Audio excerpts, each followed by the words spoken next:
nice and gold of the Lord.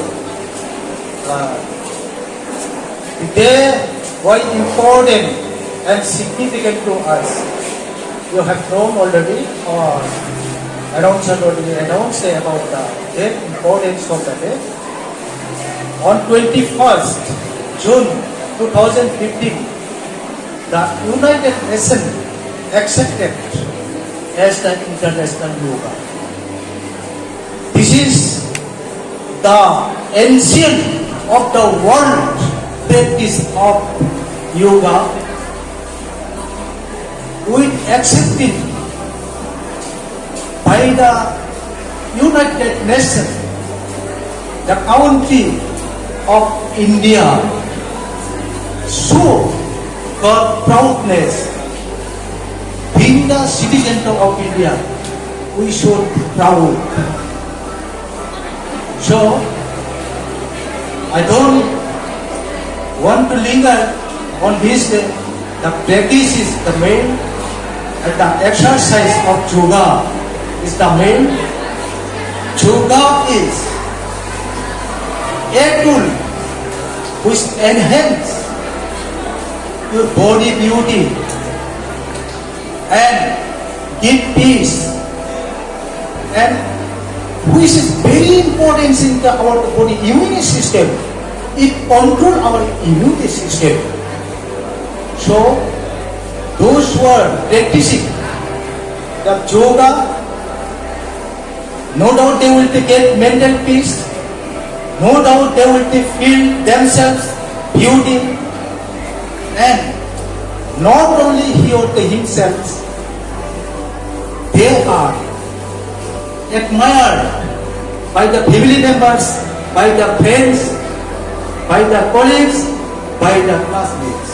In short, to protect diseases and to save yourself from all kinds of errors and to survive in this world, being a human, if you want to free mind and peace mind, if you want to do any important thing, but your first and foremost duty is to keep your body safe, to keep your body healthy, and with this you should keep your mental peace.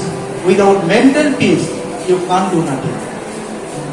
So, in school arena, you the students following, exercising the yoga, you will get immunity to study. You will get immunity to do anything. So, yoga is the ancient practices of Indian people. The Swami Dayananda Saraswati and the modern Rishi Ramdev ji, those who are practicing this yoga, they are above 70 and 80, but looking like 40 years old. So, to keep yourself peace in mind, mental peace and healthy body, yoga is very necessary. Without the yoga, we can't think to keep our body sound and fit. With this short speech, I have concluded my short speech, and all my staff and students must follow the yoga, must practice the yoga. If we don't practice the yoga, the day of International Yoga Day will not fulfill, and one day it will be taken by the other states or our country. Yoga is our country. So that we can recognize with the yoga in the world once in the year of the 2015, and till the day, till it will remain the country of India, that we can proud with this yoga. We can recognize this yoga. Thank you. आप सभी को हार्दिक शुभकामनाएं। योगा शुरू करने से पहले हम संस्कृत का एक श्लोक पढ़ेंगे और आप सभी को, टीचर्स, स्टूडेंट्स, आप सभी को एक साथ मेरे बोलने के बाद आप लोग को मेरे साथ बोलना है, ठीक है?